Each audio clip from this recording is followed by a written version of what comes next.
judge and I don't love, and therefore I am producing a negative karmic flow of energy throughout the universe because I am devoid of love in my interactions with people because it's rooted in judgment and fear. Wow. So it was really a matter of shifting your internal thought process of does it serve me to stay in this space of limiting myself and my thought process and staying in that one train of thought based on my religious upbringing, or does it serve me more to be who I am fully and to then bring in this community around me? What a Right. powerful shift.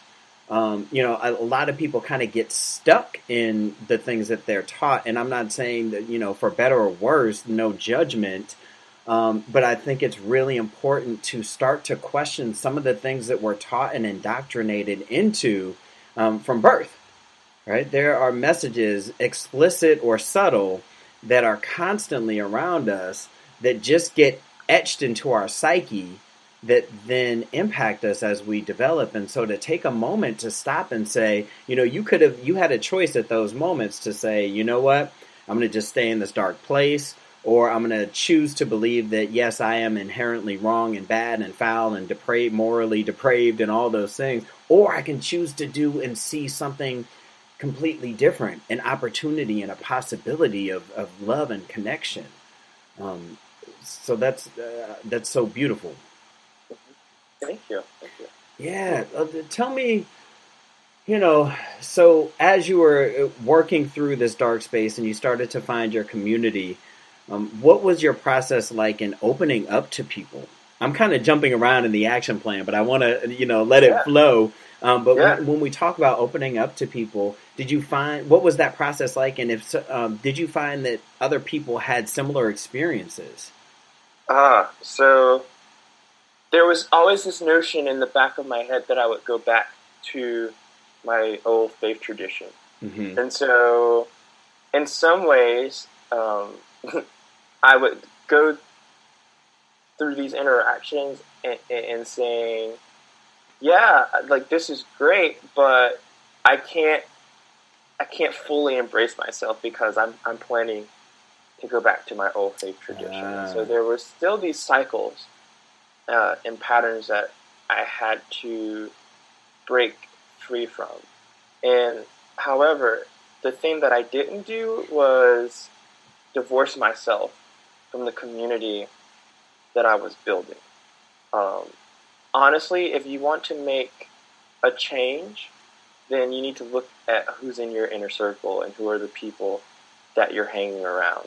If I had alienated myself away from my friends at that time, it would have been, I would have put myself back into that lonely cycle of thought and been probably working more diligently to go back to my old faith tradition.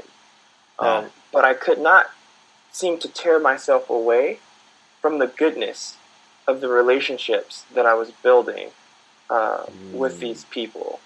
And that is the power of a strong community, a strong connection with a person that doesn't deplete you, but fortifies you and strengthens you. It gives you the ability to sit in a space and to wrestle with the narratives that you're telling yourself, and also a person to reflect back what you're telling yourself in a very honest way.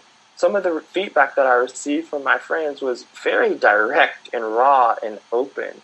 And I am really, really grateful for that. So I think that we can put ourselves in situations where people are lying to us and trying to console us, or that people can be truthful to us and tell us that the ways of thought that we are engaging in and the actions that we are doing are harmful and are causing us to go into these unhealthy cycles of action and thought. Mm-hmm. So being around people who lifted you up, even if the truth and what they were telling you hurt. Oh, absolutely. Absolutely. And in those moments, it's imperative to examine, why am I hurt? Instead of just reacting, to take a breath and to ask yourself, all right, does what they have, does what they said have any validity to it? Mm-hmm. Where am I feeling this in my body?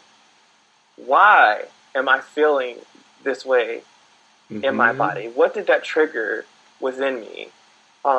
You have to do the internal work to get the external result. Woo! Say it again for the people. Say Yeah, you have to do the internal work for the external result. Mm-hmm. You know, it's so weird that you said that, because I just had this conversation a couple of days ago with a client where I was saying, when people respond in an angry way, or they get defensive or upset, it's usually because it struck a nerve. And that nerve is usually something that they've already thought or felt, but it was hard for them to face. Mm-hmm. Yeah. And so being present to whatever happens without that immediate response, or even if you have that immediate response, to then take that time to reflect. So to say a little bit more about your internal process then, your introspective process. Mm-hmm.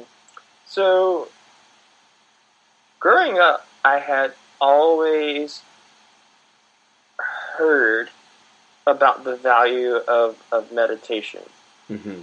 And I think this is very common in the Christian tradition. But what inevitably happens is you hear that, do this, read your Bible, meditate, do all these things, check off all these boxes. But you're not taught what meditation is or how to do it.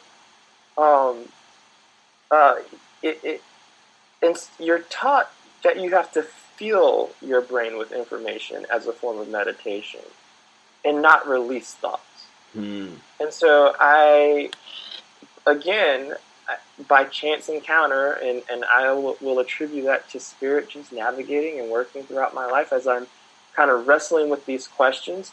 If you ask the universe a question in whatever form, whether it be out loud or internally, the universe will answer that question in some way, shape, or form. You may not be aware of the answer in the moment, but the universe is always answering our questions and sending us messages. And so one of the messages that I received was through Jonathan, actually, who introduced us. And it was just sitting at a pool one day with some friends, and he started to tell me kind of about his work and how he was a coach and wanted to create shifts in people and to grow them. And I was curious, and so he introduced me through working with him through this process of breath work. And breath work is this process of it's a meditation, but focusing on the breath.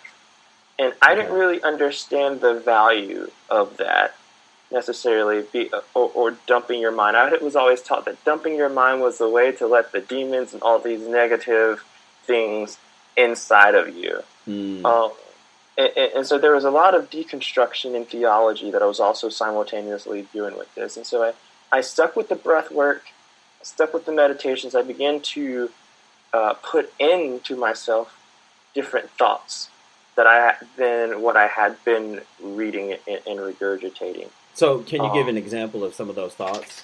Oh yeah. So when I say thoughts, now I'm probably talking in line with theology.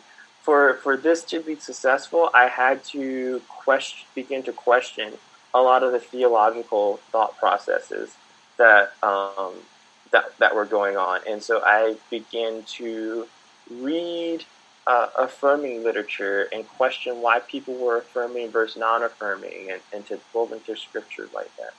Coupled with that, there was this notion of breath work, and I will tell you that there was that helped because there was this landmark shift one day that I specifically remember.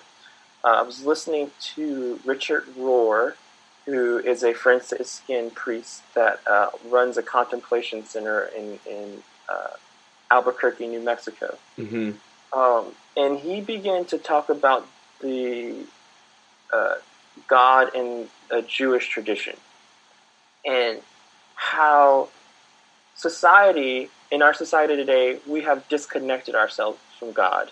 We've made ourselves separate entities where God is out there and we are here. Mm-hmm. But in the Jewish tradition, in some ways, God was this internal thing.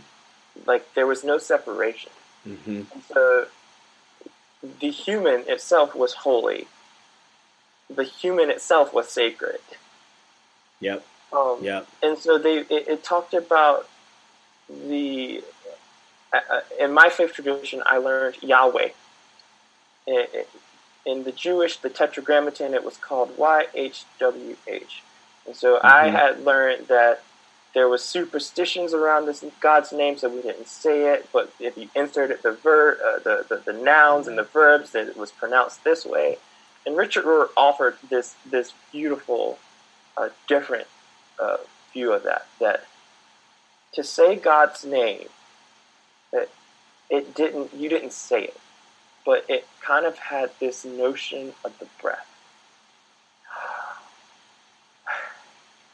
And so anytime that you felt that God was distant from you, that you were disconnected from source, the only thing that you need to do is to begin to focus on your breath. And I thought that was magical. That was a landmark statement in my brain, because in the Christian scriptures it says that God breathed. Mm-hmm. And so if God breathed, and in the Jewish tradition, which the Christian tradition is born out of, to say God's name is literally the sound of us breathing, and God breathed. How powerful and potent and sacred are we to have God breathed in us? Yes.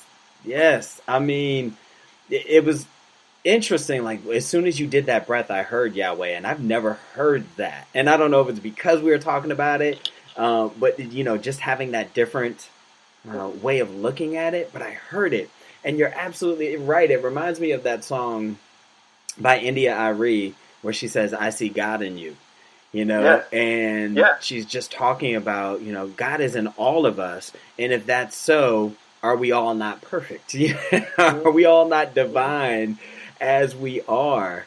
And getting back to the breath, it's such a simple concept, but such a deep thing that too many of us do not do. Whether it's because we're not afforded the time, quote unquote, and I use that very loosely because we all have the same amount of time. The fact that you can do everything that you do, brother, and still accomplish everything, I don't want to hear people say that there's not enough time. It's about being intentional about making that time. So, but also just sitting in silence. We tend to think that we have to always do versus just being present with the breath and being present with ourselves, being present with our thoughts and allowing those thoughts to just drift out. There's such a power in that. Right.